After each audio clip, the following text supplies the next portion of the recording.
Let's see this question. Middle point of the chord of the circle x square plus y square equals to 25 intercepted on the line x minus 2y equals to 2. Basically यहां जो बोला जा रहा है वो mid point calculate करने को बोल रहे हैं। दो तरीके होते हैं, या तो मैं इस लाइन और सर्कल को उठा के सॉल्व कर दूं और कोऑर्डिनेट ही निकाल लूं जिससे मिड पॉइंट फॉर्मूला से निकल जाए। दूसरा होता है कॉर्ड की equation with a given mid point. Chord with given midpoint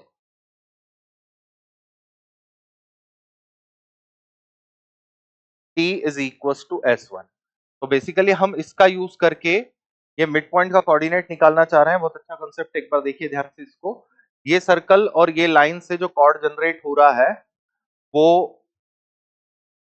mid point क्या बनाता है ये बताना है। तो हमने मान लिया ये सर्कल गिवन था जिसका सेंटर 0 0 है, रेडियस 5 के इक्वल है और ये लाइन कॉर्ड है x minus 2y equals to 2।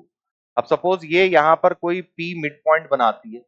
अब इस मिड पॉइंट के कोऑर्डिनेट हम सपोज कर लेते हैं अल्फा कॉमा बीटा है।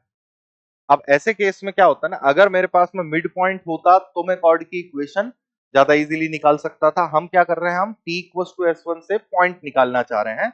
तो ये जो है वो कॉर्ड है जिसका मिड पॉइंट p कंसीडर कर लिया। p is midpoint of chord x minus 2y equals to 2. Also, this chord by t equals to s1।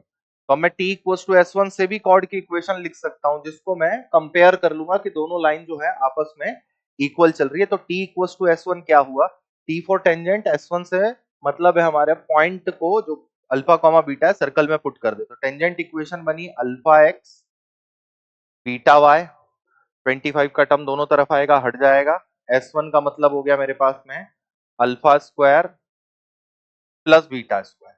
अब ये जो इक्वेशन है और ये जो इक्वेशन हमने बनाई है ये दोनों एक्चुअली आपस में सेम है।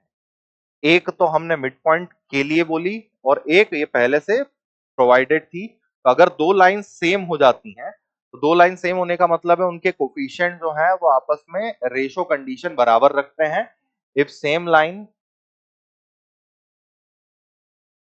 then coefficient of x alpha by 1, coefficient of y beta by -2 और कांस्टेंट टर्म का ratio alpha square plus beta square by 2, ये सब किसी न किसी के इक्वल है। सपोज मैंने k के इक्वल मान। अब यहां से क्या क्या मिल रहा है मुझे, अल्फा की वैल्यू मिलती है k के इक्वल, बीटा की वैल्यू मिलती है मुझे -2 k के इक्वल और alpha square plus beta square बन जाता है मेरे पास 2k। तो क्या करते हैं, अल्फा बीटा को यहाँ पे इन्हीं इक्वेशन से पुट करके के निकाल लेते हैं। के मिल जाएगा तो आपके पास पॉइंट आ जाएगा। मैंने रख दी वैल्यू, कितना आया ये, तो 5k square is equal to 2k, या के का वैल्यू हो गया मेरे पास में 2/5। अब अगर के की वैल्यू 2/5 है, देखिए के जीरो नहीं ले सकते, के जीरो लेंगे तो प्रपोर्शन ही नहीं बनेगा। के की वैल्यू 2/5 अगर होती है तो अल्फा हो गया 2/5, बीटा हो गया मेरे पास में माइनस का 4/5। इनको वापस पुट करने पर ये सी वाला ऑप्शन मैच करता है। देख लीजिए इसको एक बार। गिवन मिड पॉइंट से t equals to s1 chord होता है, बट हमने इस फॉर्म को उल्टा चलाया। गिवन कॉर्ड से मिड पॉइंट ऑब्टेन कर लिया by comparing both the lines.